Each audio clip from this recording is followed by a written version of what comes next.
Dan pada ini kami akan menanyakan sederhana susunan tertib sholat. Kami katakan laki-laki dewasa depan, perempuan dewasa yang paling belakang, berarti dengan celana. Sehingga berkenaan dengan sok-sok ini, kalau ada anak-anak yang belum itu mengganggu kesempatan. Bagaimana? Satu lagi.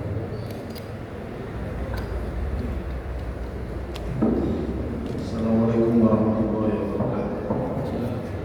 Ibu Ustaz, tadi Pak Ustaz menyampaikan Abdul Salatu ila Salatil Fardu, makna Salatul Fardu, Salatul Lail.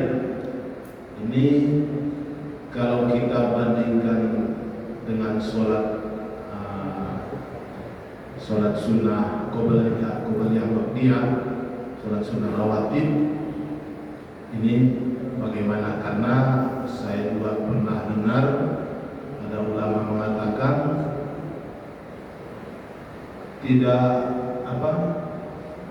memang tidak disamakan dengan sholat qiyamul lail, yang dibandingkan itu dengan sholat taraweh.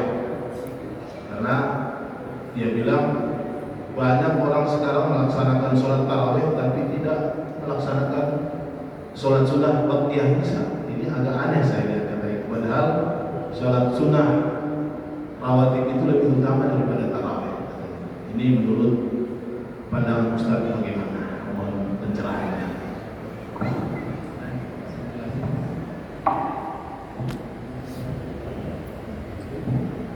Bismillahirrahmanirrahim. Assalamualaikum warahmatullahi wabarakatuh.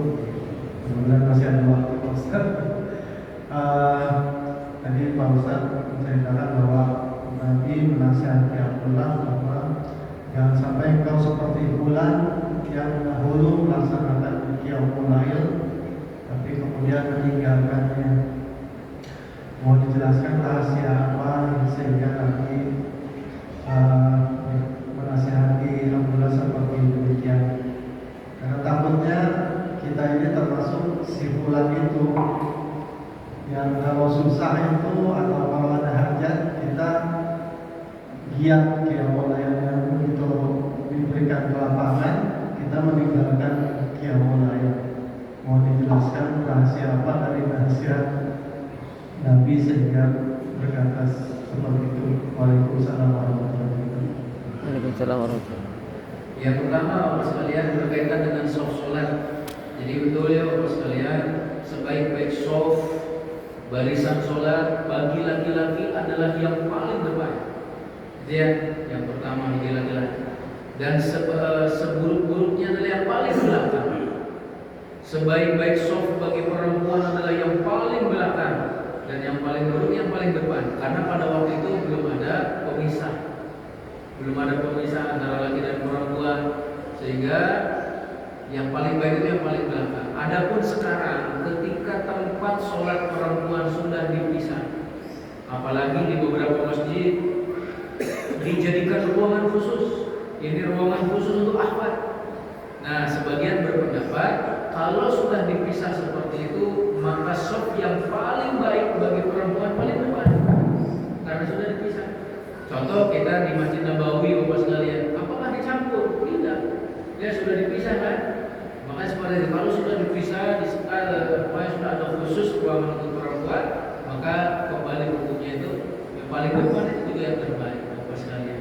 Nah, adapun anak-anak silakan di belakang, dan sebaiknya anak-anak yang datang ke masjid digandeng oleh orang tuanya sehingga tidak lari-lari ke sana kemari mengganggu orang yang sedang sholat. Ya Bapak sekalian, mengganggu kekhusyuannya.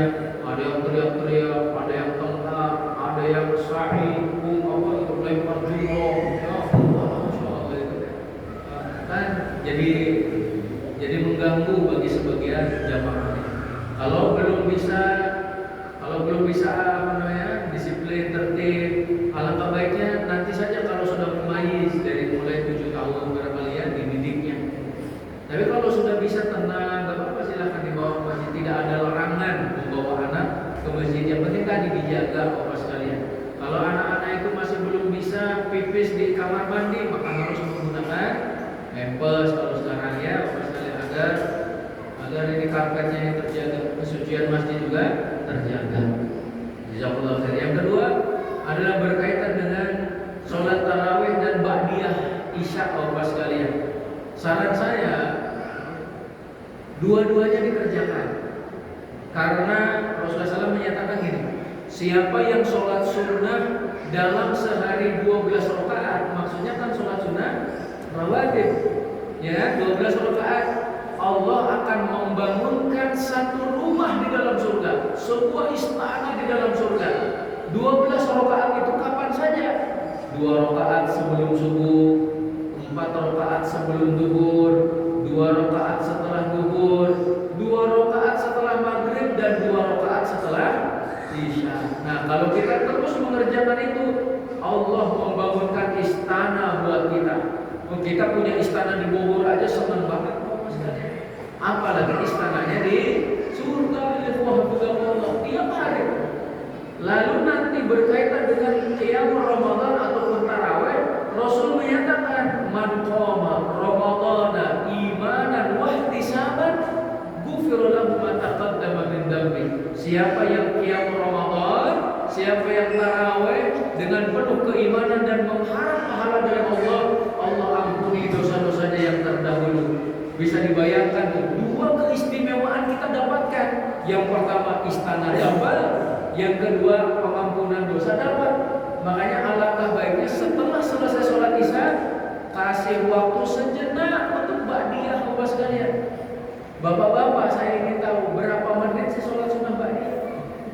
Ada yang setengah jam? Gak ada. Ada yang 20 menit? Enggak. Berapa menit kira-kira? 2 menit? 3 menit? Udah dikasih jeda seperti itu, ditambah lagi nanti ada pengumuman, sambil pengumuman sebagiannya sholat sunnah Bapak sekalian. Jadi insya Allah kita dapat berbagai keistimewaan itu dengan menggabung tadi ya. Jadi enak tuh kita gabungin aja. Udah nggak usah tengkar, yang satu habis isya langsung tarawih, yang satu ngasih kesempatan dulu. Nah itu ngasih kesempatan dulu Bapak sekalian. Kemudian berkaitan dengan kenapa Rasulullah SAW mengingatkan Abdullah bin Umar agar jangan seperti si fulan, dulunya qiyamul lail lalu sekarang ditinggalkan.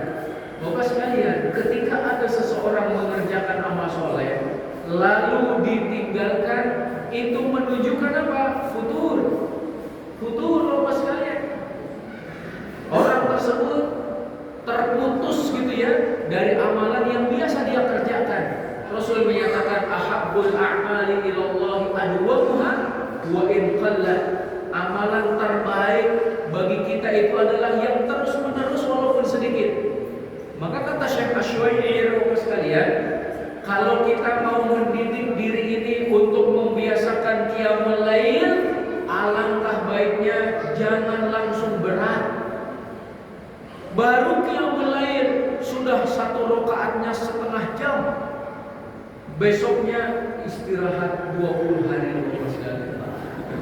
Jadi kata-kata kalau mau mendidik diri ini jangan langsung berat, pelan-pelan. Gak apa-apa satu malam contohnya hanya 10 menit dulu ya, terus naik 15, kemudian juga yang tanya 2 rakaat, kemudian jadi 4 rakaat, jadi 6 rakaat, biasa terus Bapak sekalian, sampai kemudian dia sudah terbiasa, akhirnya bisa istiqomah, contohnya 11 rakaat tiap malam. Jadi jangan langsung berat. Ibarat kita kalau disuruh ngambilin air itu langsung bawa banyak, itu cepet capek ya Bapak sekalian. Jadi kalau dikit-dikit satu ember kecil juga ini, Masya Allah, itu bisa lebih lama Bapak sekalian. Jadi itu diantara hikmahnya kenapa seseorang itu tidak boleh mengerjakan sesuatu lalu kemudian ditinggalkannya, karena dia menunjukkan dirinya futur, atau yang selanjutnya menunjukkan dirinya itu apa?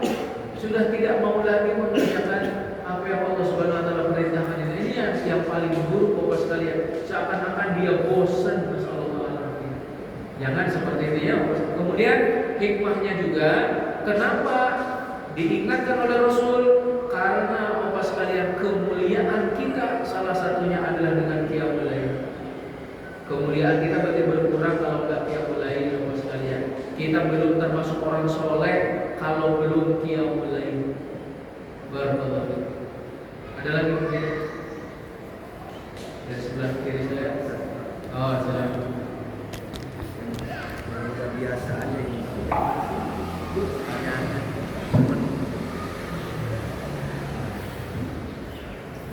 Assalamualaikum warahmatullahi wabarakatuh. Saya mengingatkan diri saya sendiri bahwa qiyamul lail itu apakah harus tidur dulu atau gimana? Itu aja Pak. Terima kasih. Nanti untuk qiyamul lail ini ada beberapa tingkatan yang Bapak sekalian.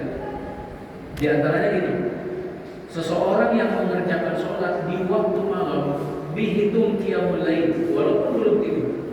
Ya, jadi qiyamul lail itu umum Bapak sekalian. Bahkan ada sebagian yang berpendapat gini, semua sholat sunnah yang dikerjakan di malam hari dihitung qiyamul lail. Adapun kalau wajib ya berarti kan ada maghrib, ada isya. Nah, di antara maghrib dan isya kalau supaya kita sholat sunnah, memperbanyak sholat sunnah di sana, sebagian menyatakan itu dihitung qiyamul lail. Cuma di awal malam berarti. Nah, maka Rasul juga pernah bersabda gini, sebaik-baik qiyamul lail itu adalah qiyamul lail yang dikerjakan oleh Nabi Daud. Beliau tidur di sepertiga pertama, ya di pertengahannya beliau tidur, kemudian bangun nanti di seperberapa itu, seperenamnya ataupun seperempatnya apa sekalian, lalu kemudian tidur lagi. Jadi setelah qiyamul lail beliau tidur lagi. Itu pun dilakukan oleh Rasulullah SAW. Sepertiga malam terakhir beliau qiyamul lail, menjelang subuh beliau tiduran. Ya, jadi ke lambung sebelah kanan itu tiduran sambil nunggu adzan subuh. Bapak sekalian, dan tidak tidur bablas enggak, tiduran seperti itu sunnah katanya ya, Bapak sekalian. Makanya ada seorang ulama ketika selesai qiyamul lail menjelang waktu subuh tiduran, tapi enggak tidur benar gitu ya, cuma berbaring saja Bapak sekalian, ngikutin sunnah Rasulullah SAW. Jadi qiyamul lail walaupun belum tidur tetap dihitung qiyamul lail. Bahkan kalau kita khawatir nggak bangun nanti malam, boleh habis sholat isya, sholat sunnah ba'diyah, kemudian langsung sholat witir, contohnya boleh. Ya, Abu Bakar melakukan hal itu. Kalau Umar melakukannya nanti malam saja. Kalau Abu Bakar khawatir katanya nggak bangun, kalau Umar menyatakan saya yakin insya Allah bangun. Ya boleh dua-duanya Ustaz. Barakallahu. Silakan ada lagi.